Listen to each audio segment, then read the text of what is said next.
오늘 정의를 외치다라는 말씀으로 같이 나누도록 하겠습니다. 성경에는 많은 예언서가 나옵니다. 그런데 그 예언서들은 모두 예언자가 누구인지 보다는 예언의 말씀이 무엇인지에 초점이 맞춰져 있습니다.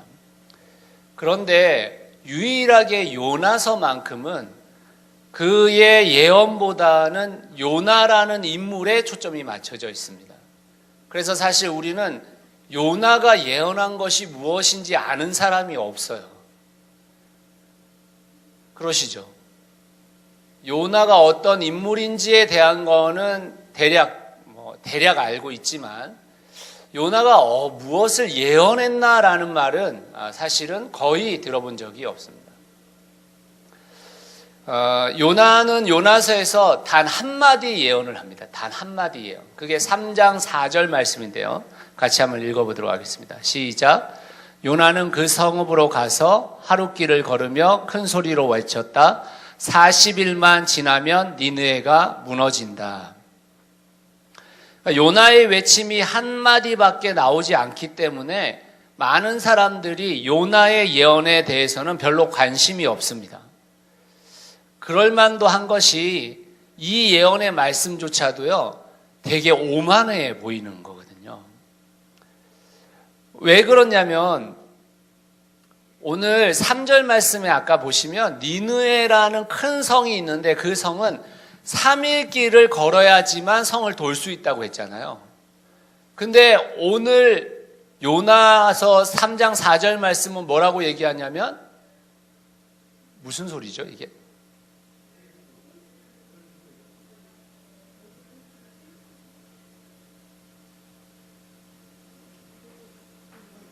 네, 뭐가 켜져 있나 봅니다. 네,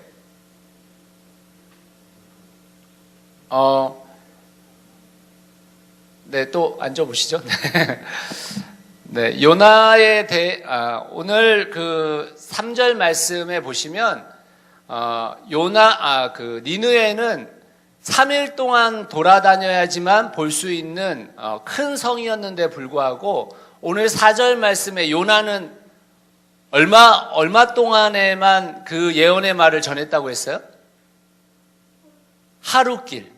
다시 말하면 전체 돌아다니면서 전한 게 아니고 하루길만, 하루만큼만 전했다라는 거예요. 하루만큼만. 대충 전했다는 뜻이잖아요, 지금. 그리고 그 외침에는 회개하십시오 이런 말이 없어요. 회개하면 하나님께서 용서해 주실 거예요 이런 말이 없고 니느웨는 40일이 지나면 무너질 거야 이렇게 얘기한 거예요. 다시 말하자면 요나의 마음속에는 니느웨가 무너지기를 바라고 있는 상황이라는 것입니다. 그런데 재밌게도 요나의 이런 오만한 외침에도 불구하고 니느웨가 반응을 해요. 하나님을 믿고 금식을 하고 가장 높은 사람으로부터 가장 낮은 사람까지 모두 다 베옷으로 옷을 갈아입고 왕까지 베옷을 입고 잿더미에 앉아서 금식을 선포하고 그리고 우리가 잘못하고 있는 것에서 돌이켜야 된다라고 말하고 있단 말입니다.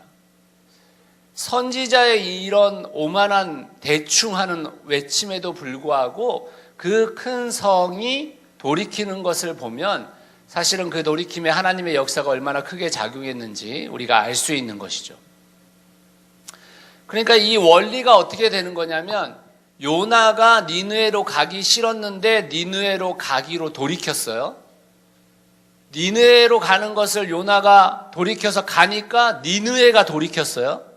그러니까 니느웨가 돌이키니까 하나님이 마음을 돌이키셨어요. 이 돌이킴의 연장선상을 우리에게 보여주고 있는 장면이라고 할 수 있습니다.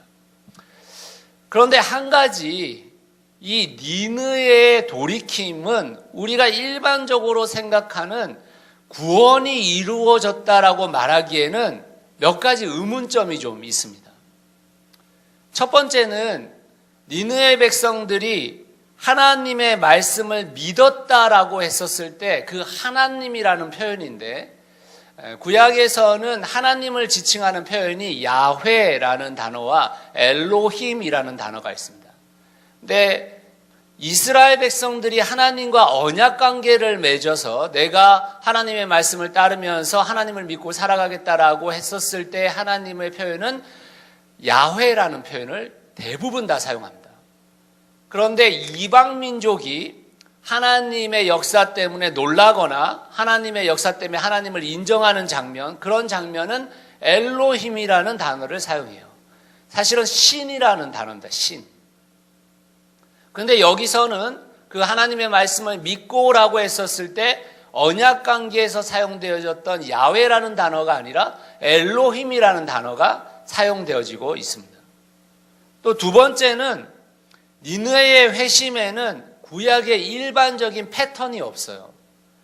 구약의 일반적인 패턴은 이방이 하나님을 인정하고 믿을 때는 이스라엘도 마찬가지지만 우상을 타파하거나 자기 신을 버리거나 이런 패턴이 있었습니다. 그런데 그 패턴이 없는 상태에서 하나님의 말씀을 믿고라는 단어가 나오고 있단 말이에요. 또 세 번째는 그 믿고 난 이후에 반응도 되게 중요한데, 대부분의 이 언약관계가 이루어진 구원에 있어서는 구약에서는 믿고 난 자들이 하나님 앞에 희생 제사를 드리거나 또는 할례를 결정하거나 이런 일들이 있는데, 이 니느웨 선상에서는 전혀 그런 패턴이 없다라는 것입니다. 그래서 이것을 니느웨의 돌이킴을 하나님이 이 백성을 구원하시는 것에서 구원하시려고 하는 돌이킴이냐, 아니면 이들의 어떤 부분에 대한 돌이킴이 하나님의 심판을 유예시킨 것이냐의 문제가 나온다라는 거예요. 이 니느웨의 돌이킴에 관련되어져서는 이 왕의 고백, 8절에 있는 왕의 고백에서 약간의 힌트를 얻을 수 있습니다. 같이 한번 읽어보겠습니다. 같이 읽겠습니다. 시작. 저마다 자기가 가던 나쁜 길에서 돌이키고 힘이 있다고 휘두르던 폭력을 그쳐라. 이렇게 말했습니다. 저마다 자기가 가던 나쁜 길에서 돌이키는 거, 이거는 일반화시킬 수 있죠. 그런데 그 중에서 가장 크게 설명하고 있는 게 뭐냐면 힘이 있다고 휘두르던 폭력을 그쳐라, 이렇게 이야기했다라는 거예요. 여러분도 아시다시피 아수르는 유난히 폭력적이었단 말이에요. 수많은 사람들을 살육했고 노예로 삼았고 가난한 사람들을 억압시켰습니다. 그러니까 이스라엘 선상에서 사마리아 사람들과 이스라엘 사람들이 문제가 생겨진 가장 큰 원인이 어딨냐면 아수르가 지배하면서 이 이방 민족과 이스라엘 백성들을, 이스라엘 사람들을 이방으로 이주시키고 이방 사람들을 이스라엘로 이주시켜서 민족 자체에 대한 부분들을 희석시킨 거거든요. 그로 인해서 계속 이 미래에 이스라엘과 사마리아의 문제도 터졌던 것입니다. 굉장한 제국주의적 나라였죠.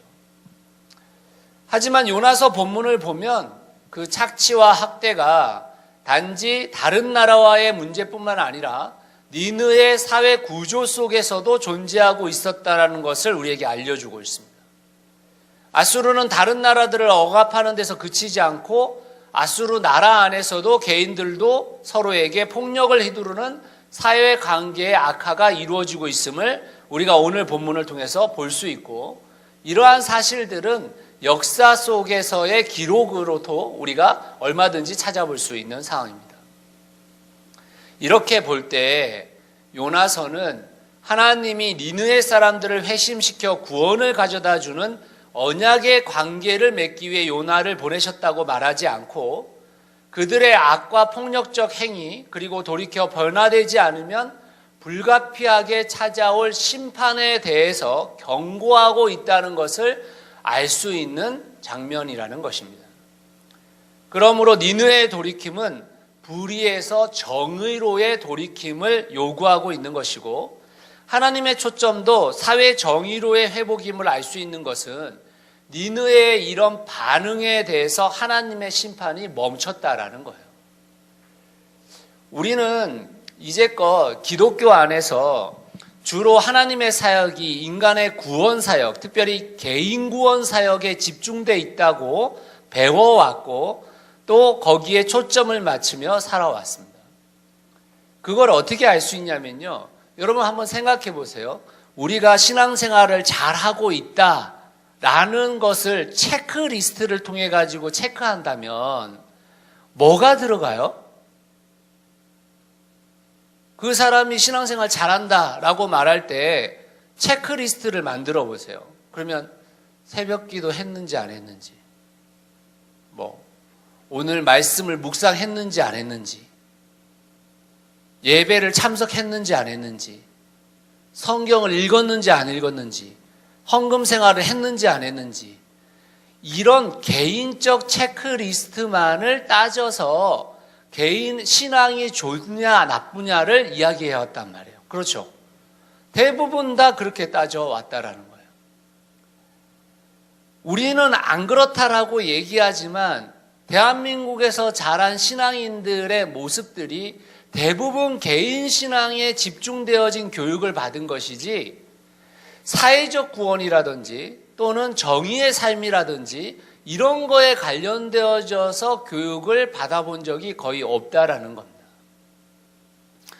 그런데 하나님은 개인의 구원 문제에 관심을 갖는 것은 당연한 것이고 그 사회의 정의로움에 관련되어져서도 깊은 관심을 갖고 있다는 것입니다. 요나서는 나라와 사회에서 악과 폭력이 난무한 모습을 돌이키는 것에 관심을 가져요. 우리가 지난번에 살펴봤듯이 요나가 배에서 공공의 선을 위해서 무엇인가를 하지 않는 것에 대해 이방인 선장이 요나를 나무라잖아요. 오늘 이 본문 속에서도 요나가 이스라엘이 아닌 다른 나라의 심판에 전혀 관심을 갖지 않는 것을 꾸짖는 장면이 나온단 말이에요. 우리가 다음 주에 살펴볼 4장에서는 구체적으로 하나님께서 요나를 꾸짖는 장면이 나옵니다. 오히려 꾸짖는다기보다는 요나의 마음의 상태를 보고 너무 안타까워하시는 거예요.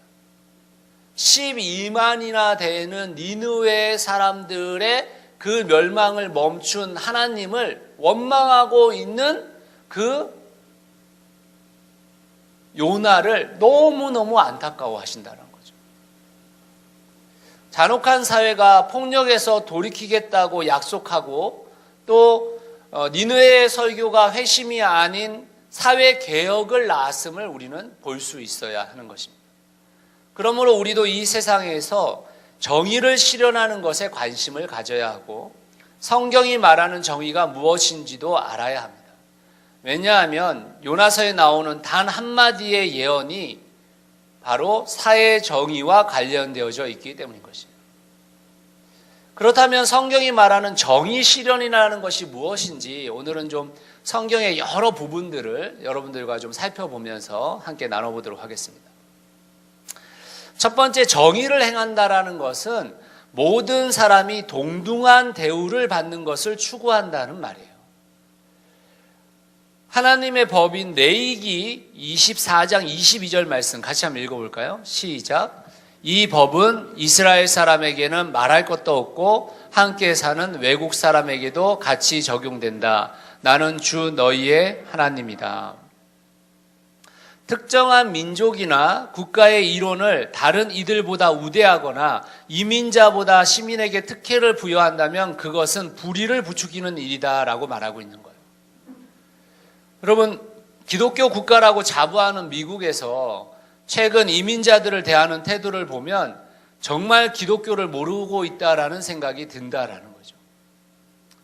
한국 사회도 외국인 노동자들에 대한 경멸과 우월의식이 큰 어려움을 가져다주고 있는 상태죠. 지금 코로나19 상황 속에서도 이 재난에 대해서 또 우리 국민들에게 여러 가지 지금 지원비들을 주려고 할 때도 세금을 내고 있는 외국인들이 왜 우리에게는 지급이 안 되느냐고 이야기를 하잖아요. 그랬었을 때 국가적 입장이나 사회적 입장은 다를 수 있지만 우리 기독교인의 입장은 성경의 말씀을 잘 봐야 하는 것입니다. 성경의 입장은 그 법이 결코 이민자나 외국인들이나 이방인들에게 다르게 적용돼서는 안 된다고 이야기하고 있는 거거든요. 정의의 실현이라는 것은 인간이 하나님의 형상으로 창조된 존중받아야 할 대상이라는 것을 인정하는 것입니다. 이사야서 1장 23절에서 24절 말씀도 좀 우리가 살펴볼 필요가 있는데요. 같이 한번 읽어보겠습니다. 시작. 너희 지도자들은 주님께 반역하는 자들이요 도둑의 짝이다. 모두들 뇌물이나 좋아하고 보수나 계산하면서 쫓아다니고 고아의 송사를 변호하여 주지 않고 과부의 하소연쯤은 깃전으로 흘리는구나. 그러므로 주 곧 만군의 주 이스라엘의 전능하신 분께서 말씀하신다. 내가 나의 대적들에게 나의 분노를 쏟겠다. 내가 나의 원수들에게 보복하여 한을 풀겠다. 이사야는 가난한 이들의 권리를 박탈하고 부유한 자들에게 유리하게 작동하는 사법 체계에 대해서 규탄했습니다.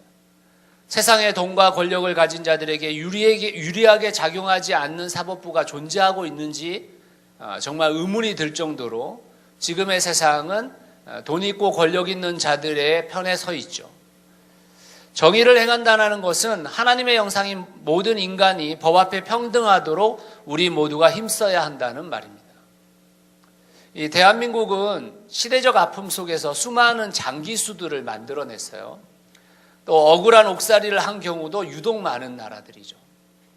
아직도 이 세상은 부자와 권력자들에게 더 적은 형량과 더 자주 특사의 혜택을 제공하고 있는 상태입니다. 사회 구조적 고통 속에서 허덕이는 약자들의 죄에 대해서는 무자비할 정도로 강하게 취급하면서 오히려 그보다 더 큰 죄를 저지른 권력자들에 대해서는 관대한 세상이 되고 있습니다.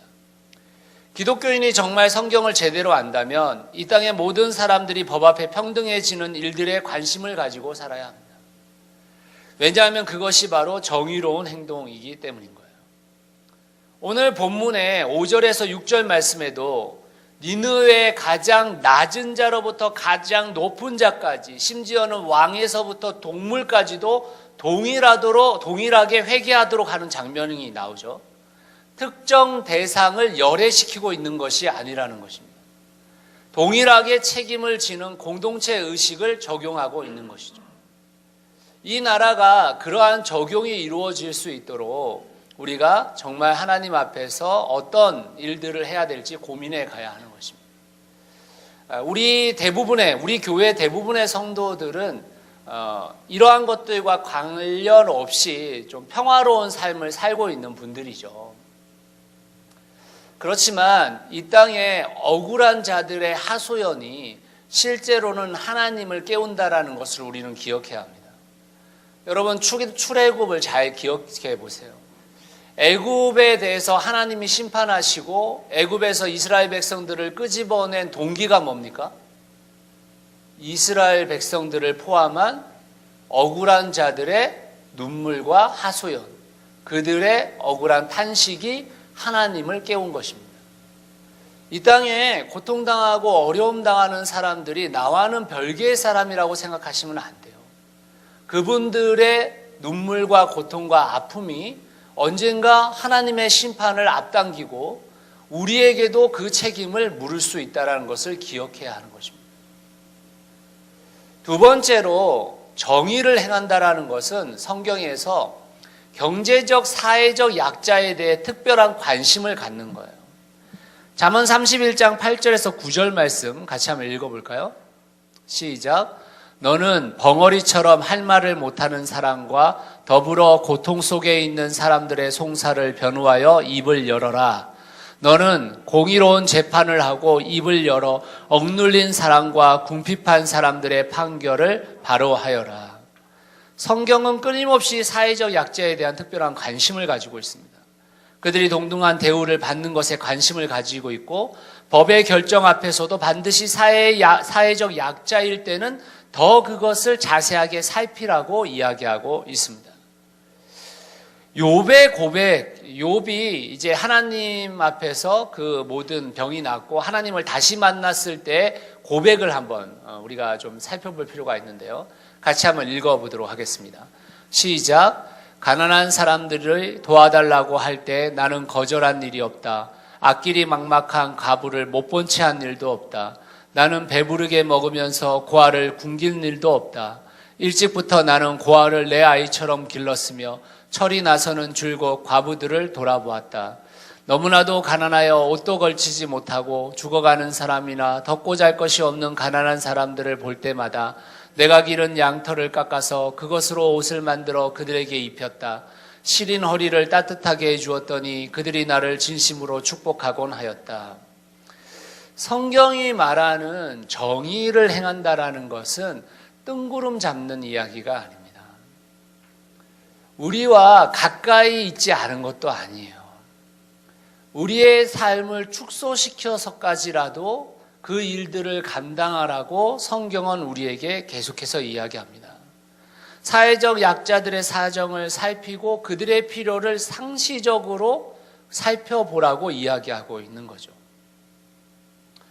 저는 지금의 대한민국이 많은 부분에서 과거보다 훨씬 더 사회적 약자들을 돕기 위해 노력하고 있다고 생각해요.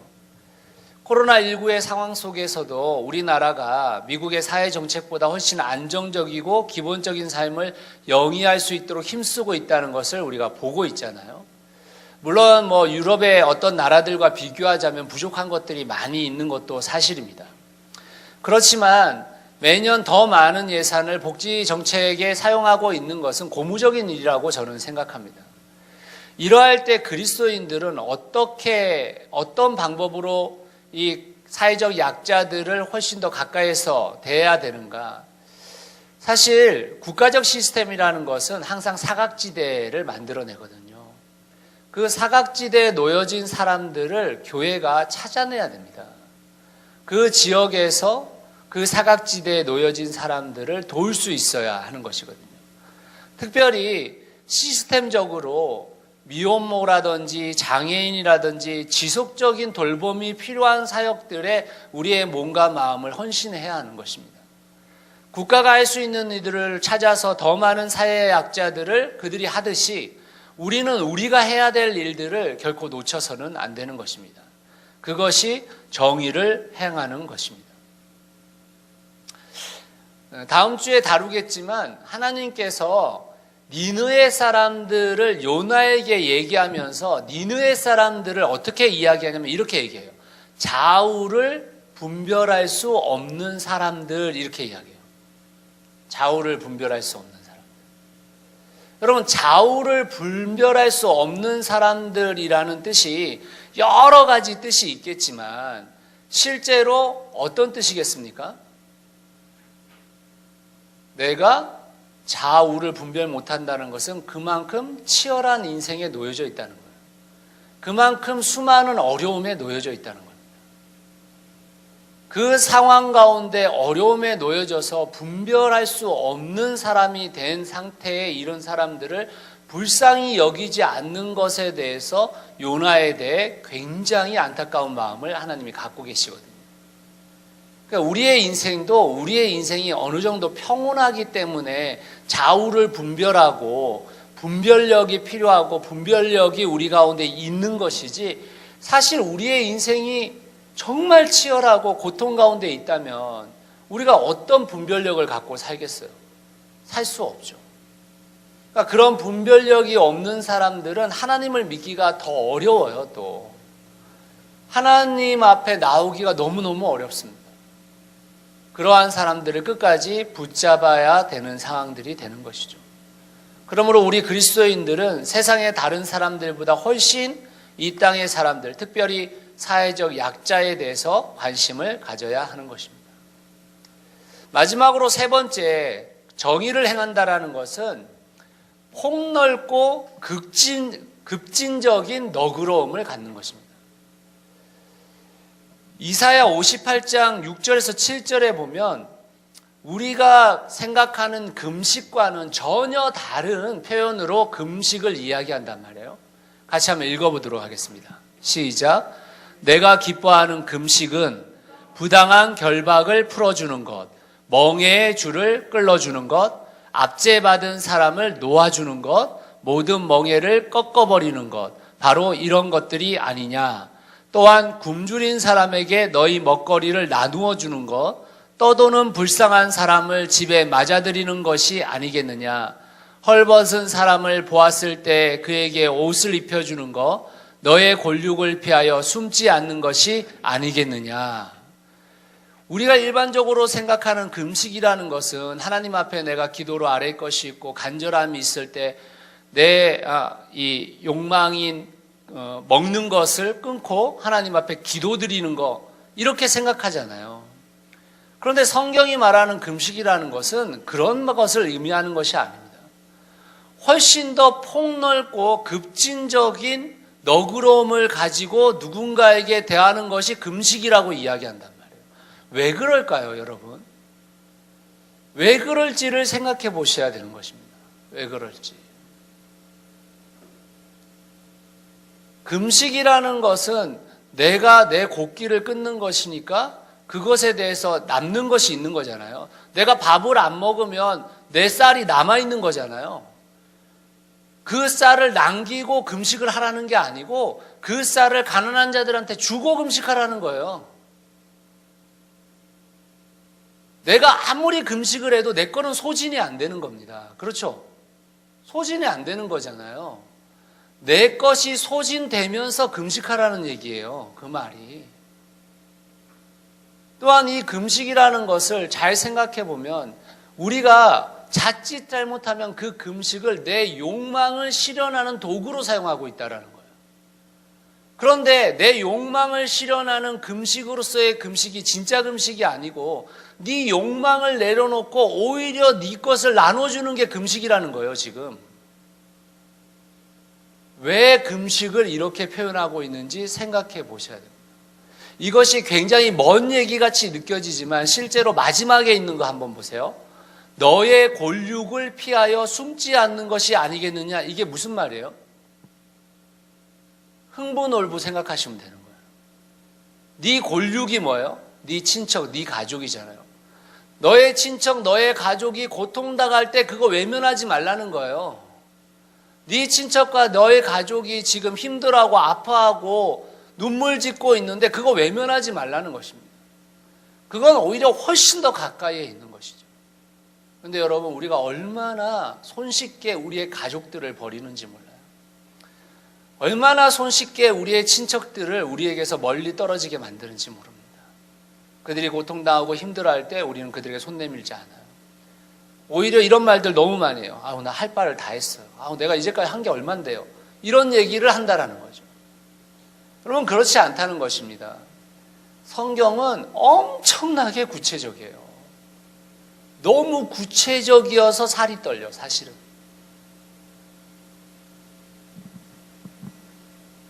욥기 31장 24절에 보시면요, 이런 말씀이 나옵니다. 같이 한번 읽어봅시다. 시작. 나는 황금을 믿지도 않고 정금을 의지하지도 않았다. 정의로움을 행한다라는 것은 황금을 믿지 않고 정금을 의지하지 않는 것이라고 얘기한다는 거예요. 돈을 믿지 않는다라는 말이에요.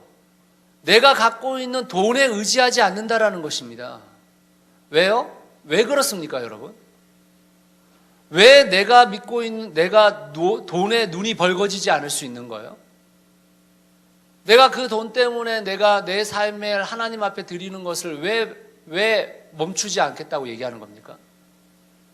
역대상 29장 12절에서 14절 말씀, 아주 긴 말씀인데 결론은 뭐냐면 내가 하나님 앞에 찬양하고 하나님을 높이고 하나님께 영광을 돌리겠다. 우리가 주님의 손에서 받은 것을 주님께 바치겠다. 이 이유가 무엇이냐면 내가 갖고 있는 모든 것이 하나님이 주신 것이기 때문이다 라는 것 때문인 거예요. 내가 왜 돈을 의지하지 않고 내가 왜 돈에 눈멀지 않을 수 있는가? 그건 하나님이 주신 것이기 때문이라는 거예요. 지금 내가 내 노력으로 인해서 내가 힘써가지고 내가 무엇을 벌어들인 것 같지만 아니 그거 모두 다 하나님의 것이야. 하나님께서 주신 것이야 라는 생각을 갖고 있으면 눈에 돈 멀지 않게 되죠. 그러나 그 생각을 못하게 되면 늘 돈 때문에 돈을 의지하고 돈을 쫓아가고 돈에 목숨을 걸게 되어지는 것입니다. 이렇듯 정의를 행한다라는 것은 우리가 생각하는 것보다 훨씬 폭넓은 영역에서 엄청 급진적인 너그러움을 우리에게 이야기하고 있습니다. 저는 이 대한민국 사회가 정죄하고 편견으로 대하고 있는 수많은 부분에 대해서 좀 더 급진적 너그러움이 필요하다고 생각합니다. 법을 어긴 자들에게 관대한 법 적용을 하자는 것이 아니라 제대로 된 형벌을 내리되 그 형벌이 내려진 이후에는 사회로의 복귀가 가능하도록 도와야 합니다. 인간은 누구나 실수할 수 있기 때문에 재기할 수 있는 기회를 허락해야 되는데 우리 한국 사회는 누군가를 낙인 찍는 데에 굉장히 익숙해져 있단 말이에요. 심지어는 그게 죄가 아닌데도 불구하고 낙인을 찍는 경우도 엄청 많죠.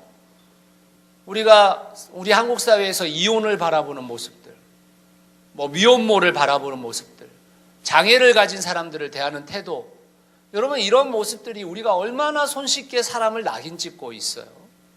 심지어는 그런 말들을 많이 하는 경우도 있어요. 내가 저 사람 그럴 줄 알았어. 내가 얼굴 보자마자 얼굴을 봐라 다 그렇게 생겼잖아. 이런 낙인을 찍는 게 너무 많아요. 우리의 삶이 우리 안에서 얼굴에 드러나는 경우가 있을 수 있죠. 그렇지만 여러분, 우리의 외모가 우리의 삶의 모든 것을 말해주고 있는 건 아니죠. 저는 조심스럽지만 동성애에 대해서도 그렇다고 생각해요. 제가 동성애에 대해서 죄라고 인정하는 것은 마찬가지로 성경이 그것을 죄라고 말했기 때문에 죄라고 인정합니다. 여러분 그렇지만 동성애만 죄라고 성경이 말하는 게 아니라 탐욕이 죄요. 그렇죠? 우리가 하나님의 것을 도둑질하는 것도 죄요. 우리가 이웃을 섬기지 않는 것도 죄요. 다 죄라고 같이 표현됐단 말이에요. 그런데 유독 동성애에 대해서는 우리가 낙인을 찍는단 말이죠. 그것이 죄이기 때문에 우리가 그들을 더 품고 그들이 그곳에서 빠져나올 수 있도록 또는 그럼에도 불구하고 그들을 끝까지 품을 수 있는 능력이 교회 안에 있어야 되는데 교회는 낙인 찍는 데에 훨씬 더 재빠르게 행동한다는 겁니다. 이슬람에서도 대해서도 그렇죠. 우리가 갖고 있는 수많은 편견에 시달리고 있는 그 사람들에 대한 존중, 그것에 대한 신중한 태도가 그리스도인들에게 필요합니다. 정의를 행한다라는 것은 이렇듯 정말 다양한 영역에서 다양한 형태로 나타날 수 있음을 성경은 우리에게 가르쳐주고 있는 것입니다. 사랑하는 새누리 상교회 성도 모든 이들이 하나님 앞에서 정의를 행하는 데 열심을 내는 귀한 모든 지체들 되기를 간절히 소원합니다. 말씀의 결론을 좀 내리겠습니다. 성경은 자주 일관성 없는 신앙에 대해 책망합니다. 일관성 없는 신앙이라는 것은 말과 행동이 다른 신앙 또는 이랬다 저랬다 하는 신앙이라는 거죠. 저는 한국 교회를 보면서 이랬다 저랬다 하는 게 너무 많다는 거예요. 여기에서는 이런 법을 적용했다가 여기에서는 다른 법을 적용해요. 사실은 같은 맥락에 있는 것인데도 불구하고. 그리고 한국 교회가 말은 너무나도 많이 했지만 행동하지 않는 것들이 사실 이 사회에 걸림돌이 되어져서 복음이 전달되어지는 데에 큰 어려움을 겪게 만들고 있는 거잖아요. 구약의 언어들을 보면 이사야 58장 1절에서 2절 말씀에 보면 이사야가 하나님의 말씀을 대언하면서 이렇게 얘기합니다. 목소리를 크게 내어 힘껏 외쳐라. 주저하지 말아라. 너의 목소리를 나팔 소리처럼 높여서 나의 백성에게 그들의 허물을 알리고 야곱의 집에 그들의 죄를 알려라. 이렇게 얘기해요. 근데 2절 말씀이 너무 재밌어요. 그들이 마치 공의를 행하고 하나님의 규례를 저버리지 않는 민족이나 되듯이 날마다 나를 찾으며 나의 길을 알기를 좋아한다. 다시 말하면 아까 외치라고 했잖아요. 그래서 그 사람들이 외치고 있어요. 그런데 실제로는 공의를 행하지도 않고 하나님의 규례를 다 저버리고 산다라는 거예요. 지금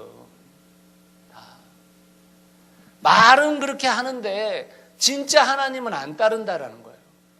이사야서 29장 13절은 이렇게 얘기합니다. 이 백성이 입으로는 나를 가까이 하고 입술로는 나를 영화롭게 하지만 그 마음으로는 나를 멀리하고 있다. 그들이 나를 경외한다는 말은 다만 들은 말을 흉내내는 것뿐이다. 이렇게 이야기하고 있습니다. 우리의 신앙이 흉내밖에 내지 못하는 신앙이라는 거예요.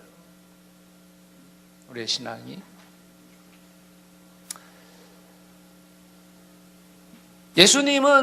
예수님도 이런 말씀을 너무너무 자주 하셨어요.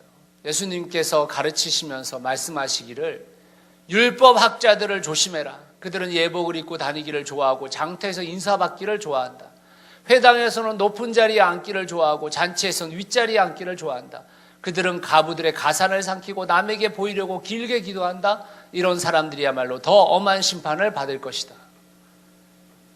신앙이 깊다고 말하는 학자들과 종교인들의 모습 속에서 신앙의 모습을 찾아볼 수 없다. 이렇게 얘기하고 있는 거예요. 요한일서 3장 17절에서 18절 우리 같이 한번 읽어볼까요? 시작.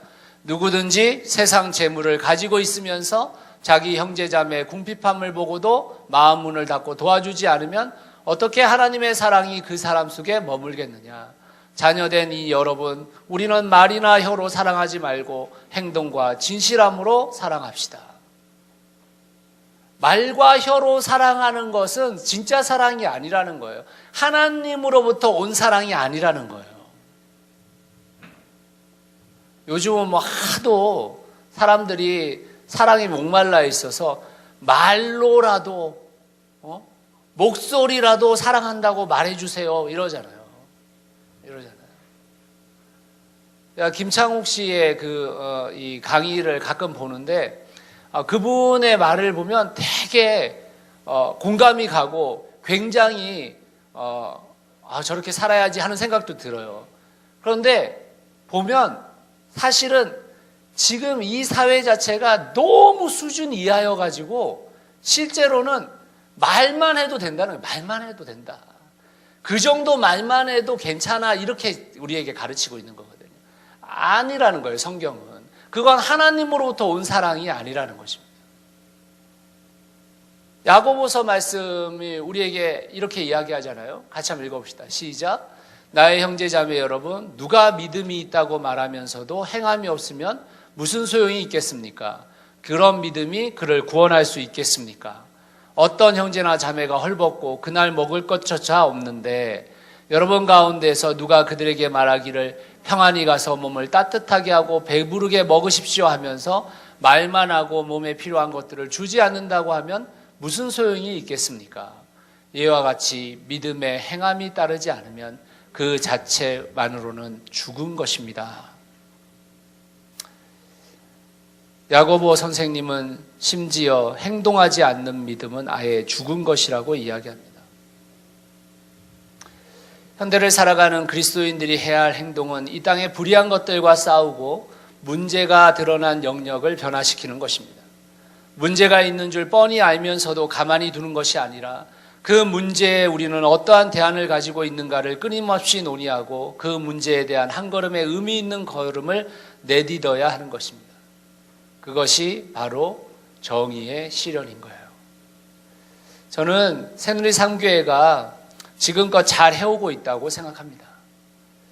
많은 사람들이, 모든 사람이 동등한 대우를 받게 하기 위해 관심을 갖고 있고 사회적 약자들에 대한 특별한 관심도 있고 또 폭넓고 급진적인 너그러움을 가지고 우리의 삶의 영역을 넓혀가고 있음에 감사할 때가 많이 있습니다. 그렇지만 우리는 여기에서 만족하려고 하는 것은 아니죠. 우리는 좀 더 지속적이고 견고한 삶을 위해 울타리를 만들고 세상의 문제가 드러난 영역에 대해 용기 있는 한 걸음을 걸을 필요가 있습니다. 우리가 이 땅에서 하나님의 나라를 완성시킬 수는 없지만 주님 오실 그날까지 부단히 애쓰고 힘써야 할 부분입니다. 요나의 메시지를 통해 니느웨가 돌이키고 니느웨의 돌이킴을 통해 하나님이 돌이키셨던 것처럼 새누리 상교의 말과 행동의 메시지가 이 나라를 바뀌게 하고 그 나라가 바뀌어질 때 하나님의 은혜가 충만하게 될 때까지 우리 함께 정의를 실현하는 지체로서 한 걸음 한 걸음 함께 걸어가지기를 예수 그리스도의 이름으로 축원합니다. 같이 한번 기도하겠습니다.